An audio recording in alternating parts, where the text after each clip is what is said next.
everyone, and welcome back to English Pod. My name is Marco. My name is Catherine, and today we've got a very nerve-wracking situation for you.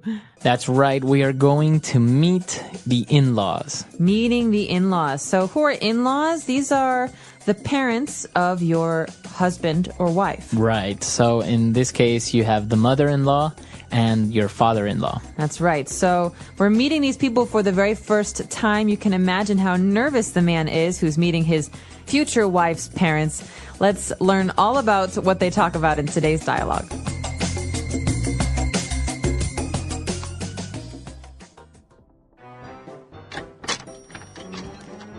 Mother, Father, I'd like to introduce you to my fiancé, Bob. Hello, Bob. Welcome. Thanks for having me. Nice to meet the both of you. I've heard so much. So, Cindy told you about bringing home her last boyfriend then. That idiot. Shh, Thurston, you're going to scare the poor boy. Come in and have a drink. Dinner will be on in just a bit. What'll you be having? Whiskey, bourbon, pick your poison. If you have a lemonade, that'd be great.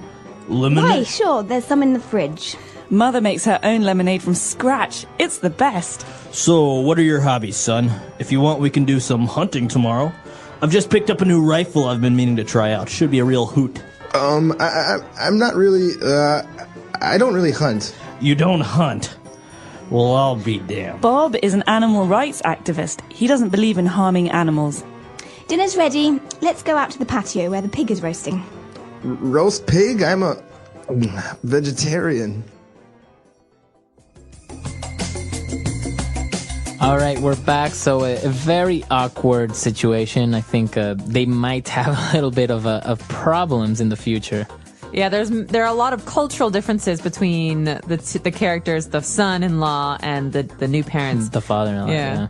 So it's really interesting. Why don't we start off by looking at a couple of different words on language takeaway. Language takeaway. So first of all, we have the two characters, Cindy and Bob, who are getting married. So we call Bob Cindy's fiancé. Right. Mm-hmm. So my fiancé, and it comes from French, and it means to the person that you're going to get married to. That's right, the person you've decided to get married to. So we say fiancé. We can say the same word for a man or a woman. So he is my fiancé. She is my fiancé. Okay. My fiancé. Very good. So Cindy introduces her fiancé Bob to her parents, and they start talking a little bit, and her dad, Thurston, invites him to go do some hunting tomorrow. That's right. So hunting is a sport in America and lots of places in the world where you shoot animals. Mm-hmm. Okay, so you go in the woods, you wear brown and green colors, and you shoot animals to take them home and skin them and eat them, or to keep them as trophies. All right, so you go hunting, and, well, the way that you shoot these animals is you need to have a rifle. A rifle. So you could also call it a hunting rifle, in this case. A rifle is a gun, but it's a very long gun. Right. Mm-hmm. So it's not a little gun that you just hold in your hand. It's very long. It'll be maybe like half a meter long. That's right. And so oftentimes people, when they're hunting, they lie on the ground and they wait for the animals to pass, and they hide themselves, and then they shoot from a long distance. Right. So he's talking about hunting. He's got a new rifle, and he says, yeah, we should definitely go. It should be a real hoot. Should be a real hoot. This is a very fun spoken English phrase. It's said more by older people than by younger people. Mm-hmm. So this is why the father says it in the dialogue. A hoot should be a real good time, real fun. A hoot. So how can you use this like, oh, the party last night was a real hoot? Yep. You can say that. You can say, or she's a real hoot. She's really funny. Okay. She's really enjoyable. This is a little bit more like spoken and used by maybe older people, right? Yeah, my mother would say this. I wouldn't say this. So, oh my goodness, it was a real hoot. Yeah. All right. So he's talking about hunting, how much fun they would have, and unfortunately, Bob is an animal rights activist. What does this mean? So an animal rights activist is someone who's very concerned with protecting the rights of animals. So So, for example, if I'm an animal rights activist, maybe I will protest people who wear fur. Or perhaps I will also try and secure land for a natural wildlife preserve so that animals can live in the wild. There's not houses or cars. So animal rights activists are people who try to make sure that animals are protected from human beings. Okay, very good. And this is what Bob is. So obviously Bob is not really into hunting, right? I'm guessing no. These are two opposites. You have people who like to kill animals and people who want to protect the lives of animals. Right. Okay, well, and to finish off our language takeaway, dinner is ready, so let's go out to the patio. Okay, a patio is a space outside the house, usually in the back, that's paved. So there's like cement or bricks or some kind of tile. And that's where you have a table and chairs or some place to sit and rest. This is where you have a grill. So it's an outdoor area, but it's not grass. Okay, so it's not your backyard, or it could be in your backyard. The patio could be in the backyard. That's right, but the ground in the patio is not grass. It's some kind of material like cement or brick. Or wood. Okay, very good. So great words there. Why don't we listen to the dialogue again? And we'll be back in a bit with Fluency Builder. Fluency Builder. All right, we're back. So we have 3 great phrases here on Fluency Builder. Why don't we start off with the first one? So the first one, we have to go back to the very beginning of this dialogue and think about these people who are introducing each other for the very first time. Cindy says, I want to introduce you to my fiance, Bob. Bob says to Cindy's parents, I've heard so much. I've heard so much. Okay, so this phrase, you can usually use it when you meet somebody for the first time. I've heard so much about you. That's right. So the longer version is I've heard so much about you. Basically, you're saying, listen, Cindy talks about you a lot. I've heard really nice things. Sometimes people like to joke. You say, I've heard so much about you. They say, I hope only good things. Yeah, or I hope not too much. I hope not too much. So this is a very polite way to respond when someone introduces themselves. Okay. I've heard so much about you. It's a pleasure to finally meet you. Exactly. Okay. So they started talking, and actually Thurston offers him a drink. He says, well, what do you want? Whiskey, bourbon? Pick your poison. All right. This is one of my very favorite phrases in English. The father-in-law wants to give the new son-in-law a drink, and there are many different options. So pick your poison means pick your drink. You might hear this at a bar. What do you want to drink? Well, pick your poison. Right. You could have whiskey, rum. So usually we're just talking about alcoholic drinks. Okay, so you wouldn't really use this for juices or water or something like that. Nah. Okay. This is for alcohol. Okay, so if you say pick your poison, that's for alcohol, right? Or maybe you can ask somebody what they're drinking. You would say, what's your poison? Yeah, what's your poison? Okay. So poison in this case is a slang term for alcohol. Very good. And finally, when Cindy was talking about lemonade that her mother makes, she said she makes it from scratch, to make something from scratch. You could say, my mother makes chocolate chip cookies from scratch. This means to not to buy something in the store, but to make it all yourself from nothing.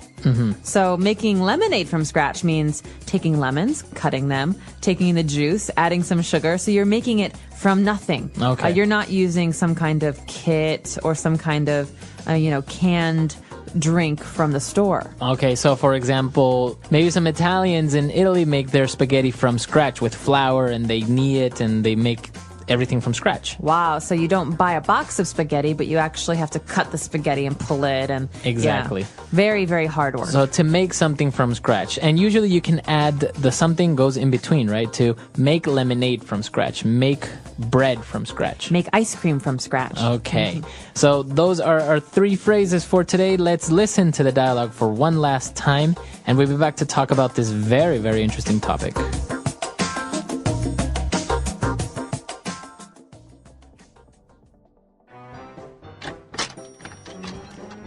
Mother, Father, I'd like to introduce you to my fiance, Bob.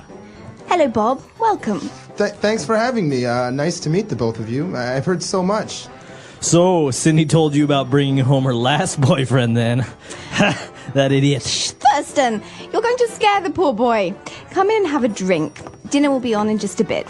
What'll you be having? Whiskey, bourbon, pick your poison.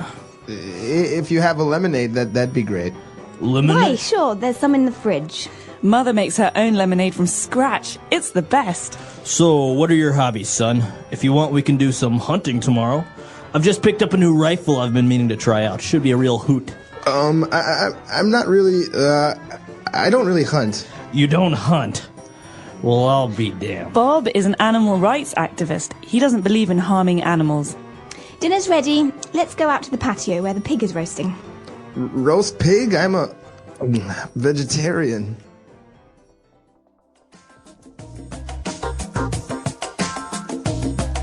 This is a very scary topic for a lot of people. I think they get very nervous introducing themselves because, in this case, Bob is going to be marrying Cindy. So these are going to be his in-laws forever. Yeah, and it seems interesting the differences, as you mentioned before, between the father-in-law who's very much into hunting and drinks and likes roast pig, whereas this guy is more of an animal rights activist, doesn't drink. He's a vegetarian. He doesn't eat meat. So I think it would be very complicated. And I think this happens a lot also with people from different cultures, right? Maybe you're Asian and you're marrying an American or something like this. Yeah, that's right. I think it can be very, very difficult. I recently went to a wedding between a Chinese girl and an American guy.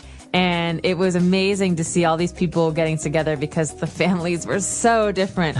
But they all got along really well. It was really fun. They were all very supportive. They were just excited for their kids. Yeah, but I think it can be a little bit difficult, right? I mean, being in a family where the culture is so different or the traditions and the customs are strange to you. But it's exciting because then as a family, the young people who are getting married, they can pick the traditions they want and make new traditions. So this is a very interesting topic. We want to know maybe if you are married, how did it go when you met your in-laws? Are you very different or did you get along very well? Or how is it in your country? In-laws, understanding family relationships. What are in-laws? When two people get married, their families become connected. The in-laws are the family members of a person's husband or wife. These family members include mother-in-law, father-in-law, brother-in-law, and sister-in-law. Learning about in-laws is important because they are a big part of family life. Common words and phrases about in-laws. Here are some useful words and phrases related to in-laws. Mother-in-law, the mother of your husband or wife. Father-in-law, the father of your husband or wife. Brother-in-law, the brother of your husband or wife, or your sister's husband. Sister-in-law, the sister of your husband or wife, or your brother's wife. Son-in-law, the husband of your daughter. Daughter-in-law, the wife of your son. Extended family, a family that includes in-laws, aunts, uncles, and cousins.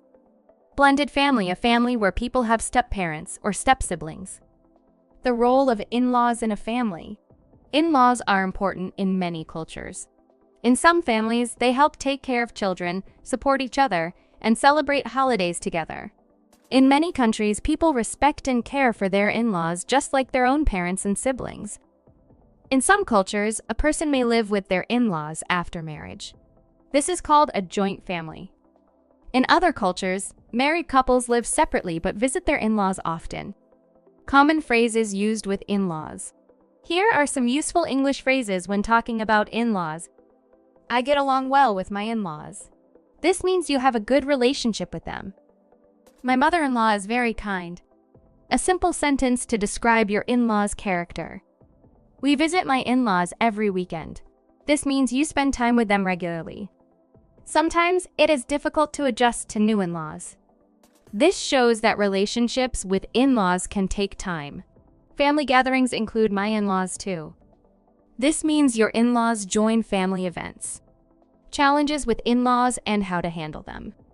Sometimes people may have challenges with their in-laws. These challenges could be due to different opinions, traditions, or misunderstandings. Here are some ways to handle such situations. 1. Respect differences. Every family is different. It is important to accept and respect their traditions and culture. 2. 3. Spending time together doing activities together, like having dinner or celebrating holidays, can improve relationships. 4. Being patient. It takes time to build a strong bond with in-laws. 5. Showing kindness, small gestures like giving gifts or helping with work can make in-laws happy. Idioms and expressions related to in-laws. Here are some idioms and expressions related to in-laws and family. Blood is thicker than water. Family relationships are the strongest. Like one big happy family. A family that gets along very well. Ties of marriage. Relationships formed through marriage. In-laws and outlaws. A humorous way to talk about in-laws, comparing them to outlaws, criminals. The importance of in-laws in society. In-laws play an important role in society. They provide love, support, and guidance. In some cultures, in-laws help take care of children, share responsibilities, and give advice. In-laws can also help during difficult times such as illness or financial problems. A good relationship with in-laws makes life happier and less stressful. It helps create a strong family bond and a good support system. Conclusion: understanding in-laws and their role in family life is important. By learning English words, phrases, and expressions about in-laws, English learners can improve their speaking and communication skills. A good relationship with in-laws is based on respect, understanding, and kindness. The English Pod Audio Review. Listen to the meaning, then say the vocabulary word. Scratch. Pick your poison. Pick up. Roast. Activist. Well, I'll be. Let's try that faster. Scratch. Well, I'll be. Pick up. Roast. Activist. Pick your poison. Now say the word and hear it in a sentence. Scratch. Scratch. Scratch. Scratch. Scratch. Scratch. Pick up. Pick up. Pick up. Well, I'll be. Well, I'll be. Well, I'll be. Activist.